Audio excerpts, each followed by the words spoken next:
So I always feel like I put like some type of enthusiasm into my talking. However, because I sound that way in my head, I was listening to yesterday's video like 2 seconds ago because I just made it. And I always have to listen to like 2 seconds of it because I want to make sure the sound works. And I sounded ridiculously boring. So I'm sorry. But my dog is snoring, so he's a little distracting. If you can hear my dog snoring today, I'm sorry. That is life with a dog that always sleeps. Okay, today we are talking about functions. We are going to learn to represent functions with tables, graphs, or equations. So we have a bunch of vocabulary again. So a relation is a set of ordered pairs.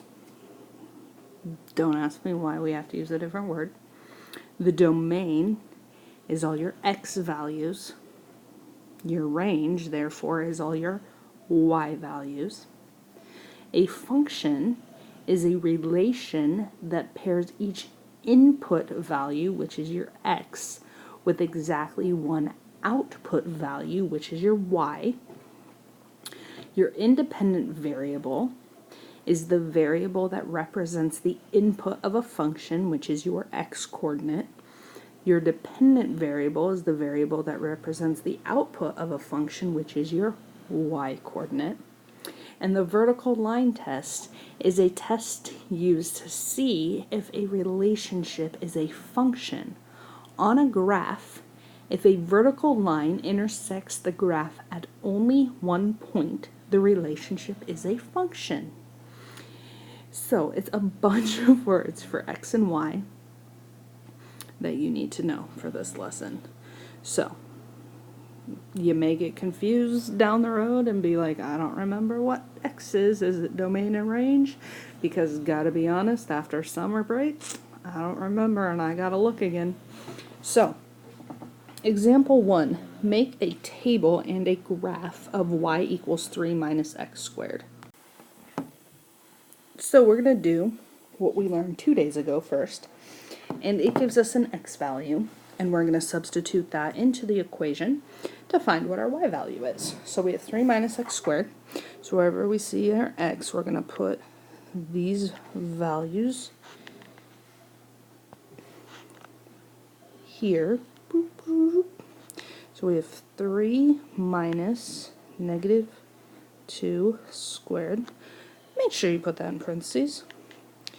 3 minus negative 1 squared. 3 minus 0 squared. 3 minus 1 squared. And 3 minus 2 squared.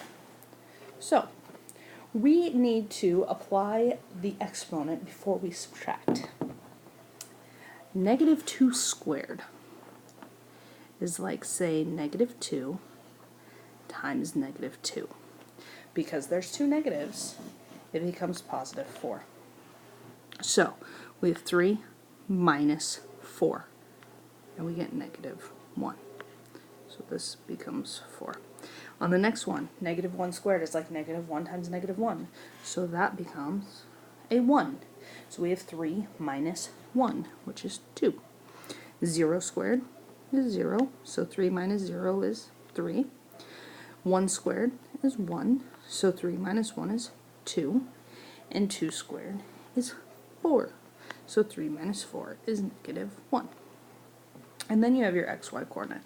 Here's your x coordinates, here's your y coordinates. So you have negative 2, negative 1, negative 1, 2, 0, 3, 1, 2, and 2, negative 1. Okay? And now all you're going to do to make your graph is just graph those 5 points. So you have negative 2, negative 1, right there. You have negative 1, 2, there. 0 didn't go anywhere, up 3. 1 to the right because it's positive, up 2 because it's positive. and 2, -1. 2 to the right, down, -1. And then you connect these, and it's a nice, this is called a parabola. Okay, and it would be continuing to go down on both of those ways. So you put little arrows there to help you out.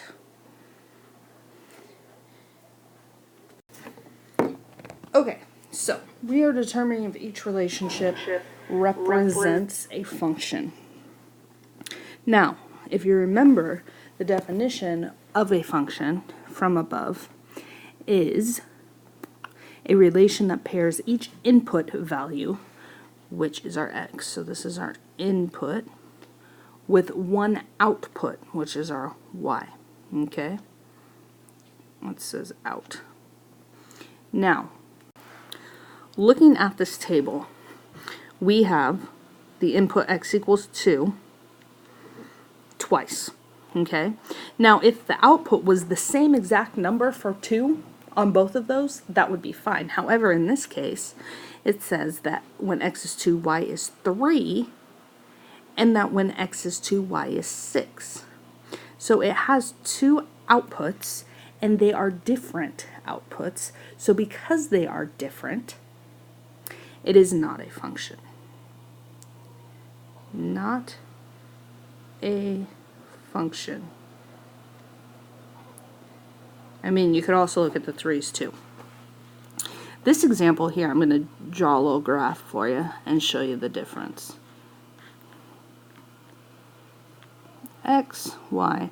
If this was 2, 2, and 4, and this was 3, 3, and 5, now that would be okay because both of those are the same exact ordered pair. So it's not, it's just the same pair. They're just listing it twice. A good representation of a function, if you would like one, I'll draw you a little table here, is x, y, 1, 2, 3, 5, 6, 7. You have no repeating x's, and you have a different output for each one of them. So in our definitions, we also talked about the vertical line test. And it said, with the vertical line test, that on a graph, if a vertical line, which is up and down, intersects the graph at only one point, the relationship is a function. So what you do is you have a graph like on B, and you draw a vertical line through it. Now, if that line only intersects at one spot on the graph, which is the circle, then it is a function. But if it intersects more than once, it's not a function. Now, if you look at that, anywhere we draw this, it intersects at least 2 times, right? So, the input of x equals 0 has 2 outputs. Because on x equals 0, it can equal positive 2, right there, and it can equal negative 2 down here. Other x values also have more than one y value, so the relationship is not a function. However, here's what one would look like if it was a function. Let's say this is the graph here. Anywhere I draw a vertical line, it only intersects that diagonal one time, so it is a function. So go ahead and do your check it out. That should take you no more than probably 2 to 3 minutes. And come back tomorrow for some more fun on graphing.